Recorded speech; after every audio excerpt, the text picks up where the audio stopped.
Assalamualaikum young people, good morning.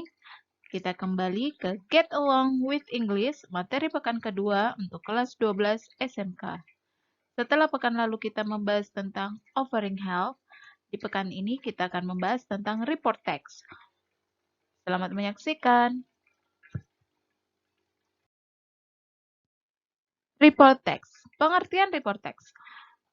Report text adalah jenis teks yang digunakan untuk memberikan informasi tentang sesuatu secara umum atau apa adanya. Report text masuk ke dalam jenis deskriptif teks. Walaupun memiliki fungsi yang sama, yaitu memberikan informasi tentang sesuatu, report text hanya menjelaskan secara umum dan tidak khusus, berisi fakta-fakta ilmiah. Nah, contohnya biasanya kalau kalian mendengarkan berita atau menonton acara berita, nah, apa yang disampaikan oleh hostnya atau pembawa acaranya itu yang sejenis report text. Nah, untuk itu pekan ini kita akan membahas materi tersebut. Selanjutnya, kita akan membahas struktur umum dari report text itu sendiri. Nah, report text ini atau teks laporan itu terbagi atas dua struktur. Yang pertama, general classification atau klasifikasi umum. Kemudian ada yang kedua, descriptions atau deskripsi. Nah, atau kata lainnya penjelasan. Di general classifications itu biasanya berisi tentang pengenalan berita apa yang sedang dibahas di teks tersebut. Dan biasanya posisinya ada di paragraf pertama. Jadi bagian pertama ini berisi pernyataan yang menjelaskan subjek laporan, keterangan, dan klasifikasi secara umum. Kemudian di bagian keduanya, description-nya. Nah, di sini di paragraf kedua ini atau di bagian kedua ini dan paragraf-paragraf selanjutnya itu disebut dengan deskripsi atau descriptions, di mana menjelaskan tentang berita itu. Jadi bagian-bagian terperincinya atau bagian-bagian umum dari berita yang disampaikan itu seperti apa akan ada di bagian descriptions.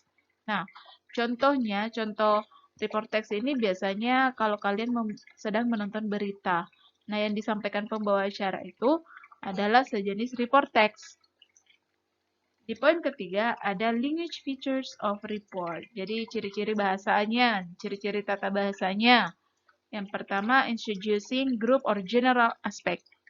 Yaitu memperkenalkan masalahnya apa dulu yang pertama di bagian paragraf pertama. Kemudian, using conditional logical connection.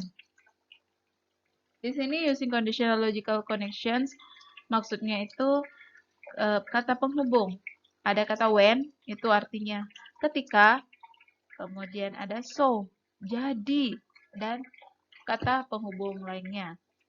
Kemudian ada poin ketiga yaitu using simple present tense.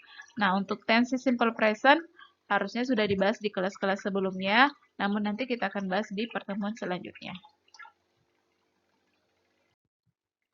Di slide ini sudah ada contoh report text, judulnya Greek Yogurt. Nah, kita bisa lihat di situ ada tulisan General Classifications, itu ditujukan pada paragraf pertama. Kemudian ada Descriptions, nah itu adalah struktur umum yang dibahas di slide sebelum ini.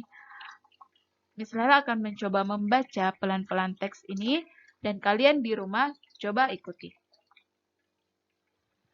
Greek Yogurt. Yogurt is one of the oldest and most popular fermented drinks. The word yogurt comes from Turkey and refers to tart, thick milk. Yogurt does not have one single origin. However, you can find yogurt in nearly every culture that kept animals for milk. Yogurt has several varieties. One of them is Greek yogurt. To make Greek yogurt, regular yogurt is strained extensively to remove liquid whey and lactose, leaving behind a thicker textured yogurt. The process for making regular and Greek yogurt starts off the same. Milk is first heated, then cooled to the desired fermentation temperature. Before bacterial cultures are added, the mixture is then left to ferment until the bacteria grows. Produce lactic acid and gels the milk proteins to produce regular yogurt. Greek yogurt has almost double the protein of regular yogurt. Unless you are using the non-fat varieties, Greek yogurt has about 3 times the saturated fat than regular yogurt. It also contains about half the sodium of regular yogurt and roughly half the carbohydrates of regular. But remember that adding sweeteners to either one will increase the carbohydrate count. The one to choose really depends on texture and dietary preference. Because of its thicker texture and tangier flavor, Greek yogurt is often used a healthier substitute for sour cream, cream fraizy, or mayonnaise. Kalian boleh mengikuti di rumah ya. Coba membaca pelan-pelan. Nah, kita sudah sampai di slide tugas. Untuk materi report text ini, tugas pertama untuk kalian yaitu pertama, menganalisis report text di bawah ini. Nah, untuk menuliskan jawabannya, kalian boleh menuliskan pada modul yang sudah misalnya lampirkan di video ini. Kemudian, jangan lupa kalian harus menganalisis bagian mana yang disebut dengan general classifications, kemudian kedua, mana bagian yang disebut descriptions, seperti contoh di slide sebelum slide tugas ini. Kedua, yaitu kalian harus menerjemahkan teks di atas. Tuliskan pada space yang Miss Lela sudah siapkan pada modul kalian. Mudah kan?